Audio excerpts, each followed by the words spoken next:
ভোলার নতুন বাজারের সবজি ব্যবসায়ী রাসেল নিজ দোকানের জন্য সকালে পাইকারি বাজারে যান শশা কিনতে, কিন্তু শশা না পেয়ে শেষমেশ ফিরে আসতে হয়েছে খালি হাতে। ব্যবসায়ীদের সিন্ডিকেটের কারণে বাড়তি দামে পণ্য কিনতে না পারার অভিযোগ করেন তিনি। যেমন আমরা মাল কিনে বিক্রি করতে পারতাছি না, একটি একটা তিনটে বেতন লাগে আয়া আমরা পরিলিকা ভুক্তভোগীর ভিতরে। যেমন আমাদের সাধারণ মানুষ কয় কি আমরা দাম বাড়ান কি লিগা, আমরা কি দাম বাড়াই, আমরা কি সিন্ডিকেট করতে পারি?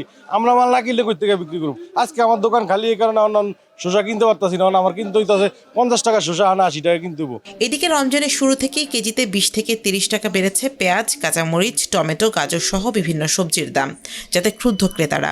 তবে সরবরাহ কম থাকা এবং পাইকারিতে বাড়তি দামে কেনার কারণে বেশি দামে বিক্রি করতে বাধ্য হচ্ছেন বলে জানাচ্ছেন ব্যবসায়ীরা, যদিও পাইকারি ব্যবসায়ীরা সিন্ডিকেটের বিষয়টি মানতে নারাজ।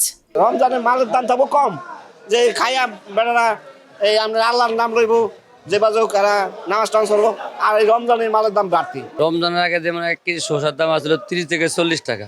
রমজানে অনেক গৃহস্থ আড়তদাররা বর্তমান এমন সিন্ডিকেট করে গৃহস্থ মালের দাম জানে না, আড়তদার আইলে মনে হয় 1 টাকার মাল 16 টাকা। যে কোনো মালই কেনার মতন কোনো কাজ জানে, আর বেশ মতো ভালো কথা, কেনার মতন কোনো নিজেকে বুঝে ধরে না। কাঁচা মাল তো আমদানি কম, অন্য অন্য ঢাকা ঢুকা বরিশাল চলে যায় আমাদের ভোলার মাল, এই জন্য মাল আনে কৃষকে কম, আমদানির বিশেষ করে মালটা কমে বাড়ে। এই হলো পরিস্থিতি। কোনো সিন্ডিকেট নেই, সিন্ডিকেট তো ইলিশা সিন্ডিকেট আছে, তারপরে আপনার ওই বাস স্ট্যান্ড সিন্ডিকেট আছে, কিন্তু সিন্ডিকেট হলো ফাও কথা, কাঁচা মাল আমদানির বিশেষ করে বাড়ে কমে। আমরা কিছু কিনিও না, আমরা চাষিরা দেয় বিক্রি করে দিই, যদি 1 টাকা বেশি পায় কম পায় চাষিরা পায়, আমরা কি করি, আমরা আড়তদারি করি, আমরা অন্য কিছু বুঝি না। 5 টাকা বেচলো চাষিরা পায়, 50 টাকা বেচলো চাষিরা পায়। শুধু সবজির বাজার নয়, একই অবস্থা নিত্যপণ্যের বাজারেও। হঠাৎ করেই দোকানগুলোতে উধাও সয়াবিন তেল।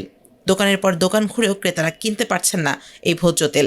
এখানেও দাম বাড়াতে সিন্ডিকেটের মাধ্যমে সরবরাহ বন্ধ করা হয়েছে বলছেন বিক্রেতারা। বাজারে এই মুহূর্তে আমরা কোনো সয়াবিন তেল পাচ্ছি না, কোনো লিটার তেল আমাদের কাছে আসে না, কোম্পানি আমাদের কাছে দিতেছে না।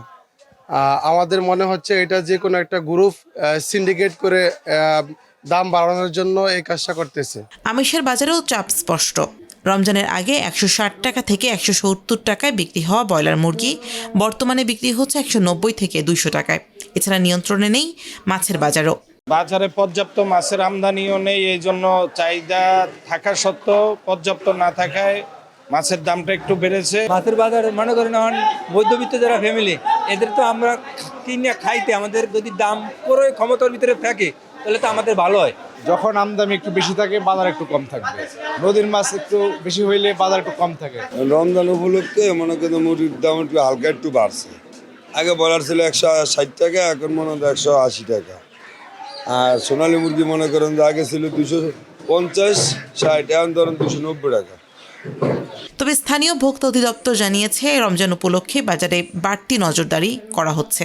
প্রশাসনের পক্ষ থেকে বাজার তদারকির জন্য 5 সদস্যের কমিটিও গঠন করা হয়েছে বলে জানিয়েছে অধিদপ্তর। আমরা সার্বক্ষণিক বাজার নিয়ন্ত্রণের জন্য এক্সিকিউটিভ ম্যাজিস্ট্রেটদের সকাল সন্ধ্যা দায়িত্ব বন্টন করেছি। তারা পুলিশ বাহিনী এবং বাজার ও বিপণন কর্মকর্তার সঙ্গে নিয়ে নিয়মিত মনিটরিং অব্যাহত রাখবেন। একই সাথে কোথাও যেন এরকম আমরা যদি অবৈধ সিন্ডিকেটের সন্ধান পাই, যারা কিনা দ্রব্যমূল্য বৃদ্ধির জন্য নানা রকম পণ্যের গোডাউনজাত করে অবৈধভাবে, তাহলে তার বিরুদ্ধে আমরা সোচ্চার আছি এবং যে কোনো তথ্যের ভিত্তিতে আমরা সেগুলো অভিযান পরিচালনা করব। নজরদারির ঘাটতি আর অতিরিক্ত মুনাফার লোভেই বাজার অস্থিতিশীল হয়েছে, এমনটাই দাবি ক্রেতাদের। তারা বলছেন তদারকি নিশ্চিত না হলে রোজার পুরো মাস জুড়েই এমন ভোগান্তি বাড়তে থাকবে।